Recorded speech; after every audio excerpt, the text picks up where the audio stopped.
இன்றைக்கி நம்ம வீட்டு மீன் குழம்பு ரெசிபி தாங்க பார்க்க போகிறோம். எந்த மாதிரி இருக்குதுன்னு பார்க்கலாமா?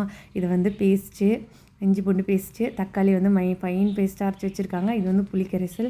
ஃபஸ்ட்டு அடுப்பில் வச்சுட்டு நம்ம சின்ன வெங்காயம் கருவேப்பிலை போட்டு, சின்ன வெங்காயம் கட் பண்ணக்கூடாது, கருவேப்பிலை போட்டு வச்சிடணும். நம்ம இன்றைக்கி வந்து ஜிலேபி கறியில் தாங்க மீன் இது குழம்பு வைக்க போகிறோம். பெருசாக இருந்துச்சுன்னா ரெண்டாக கட் பண்ணிக்கலாம். சின்னதாக இருந்துச்சுன்னா அப்படியே போடும்போது நல்லாயிருக்கும். இஞ்சி பூண்டு பேஸ்ட் போட்டுட்டு நல்லா அந்த எண்ணெயிலே நல்லா வணங்கணும். ஏன்னா கரண்டி கலக்கி விட்டுட்டே இருக்கணும். இல்லைனா வந்துட்டு அது அடி பிடிச்சிரும். அடி பிடிக்காமல் இருக்கிறதுக்கு நம்ம கலந்துகிட்டே இருக்கணும். இதை வந்து நம்ம கட் பண்ணி வச்சுருக்கிற தக்காளி வந்து பைன் பேஸ்ட்டாக அரைச்சிட்டா இன்னும் கட் பண்ணி போட்டாலும் இன்னும் நல்லாயிருக்கும். இது வந்து கொஞ்சம் கிரேவியாக நல்லா இதாக இருக்குன்னு வச்சுக்கோங்களேன். இங்கே பாருங்கள், ஒரு மீன் குழம்பு வைக்கிறதுக்கு ஒரு குடும்பமே வேலை செஞ்சுட்ருக்கோம். பாட்டி வந்துட்டு புளி கரைசல் பண்ணிகிட்ருக்காங்க, இவங்க அடுப்பு தள்ளிகிட்ருக்காங்க. ஆளாளுக்கு ஒரு வேலை பண்ணிவிட்டு ஜாலியாக ஈவினிங் டைமில் வந்து இப்படி தான் டைம் போச்சு. நெக்ஸ்ட் வந்து மஞ்சத்தூள், இதை வந்து மிளகாத்தூள், அப்புறம் நம்ம வந்து வீட்டிலே அரைச்சி வச்சுருக்கிற குழம்பு செலவு தூள் போட்டிருக்கோம். மசாலாலாம் எண்ணெயிலே வணங்கும் போது வந்துட்டு அதோடய டேஸ்ட்டும் நல்லாயிருக்கும். அந்த பச்சை வாசம்லாம் இருக்காது. இது வந்து சைடில் சாந்துக்கு வந்துட்டு தேங்காய் கட் பண்ணிகிட்ருக்காங்க. இந்த கடலை வந்துட்டு லைட்டாக வறுத்துட்டு அதில் வந்து கொஞ்சோண்டு சோம்பு, பட்டை இதெல்லாம் போட்டு வறுத்து சாந்தாட்டி வச்சுக்கணும். உப்பு போட்டுட்டு நல்லா கலந்து விட்டுறணும். நல்லா அந்த எண்ணெயிலேயே இது வந்து நல்லா ஃபுல்லாக வேகிற அளவுக்கு நம்ம வந்து கலந்து வச்சிடணும். மீன் குழம்பு என்ன தான் நம்ம வந்து உள்ள அந்த கேஸ்லாம் இது வச்சாலுமே இந்த அடுப்பில் வைக்கிற டேஸ்ட்டே அது தனி தாங்க.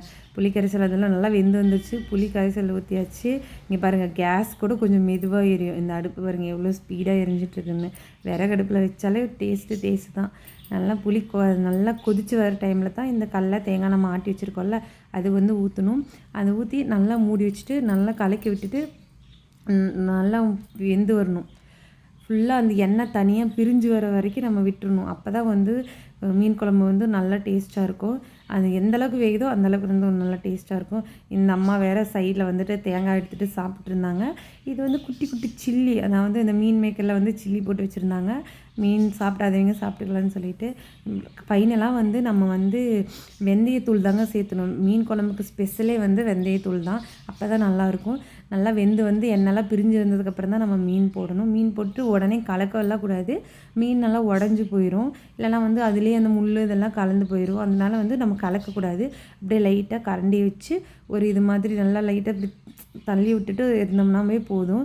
மற்றபடி வந்து நம்ம போட்டு நல்லா கறி கிண்டுற மாதிரி கிண்டினோம்னா எல்லா மீனும் உடஞ்சி போயிடும். ஃபைனலாக நம்ம வந்து மேலே வந்து லைட்டாக எண்ணெய் ஊற்றும்போது மீன் உடையாமல் நல்லா வந்து கொஞ்சம் சாஃப்டாக இருக்கும். நல்லா உடஞ்சி வராமல் வரும். இங்கே பாருங்கள் எப்படி அழகாக வந்துருச்சுன்னு. அவ்வளோதாங்க, நம்ம மீன் குழம்பு ரெடி. களியில் வச்சு அழகாக நீட்டாக சாப்பிட வேண்டியது தான்.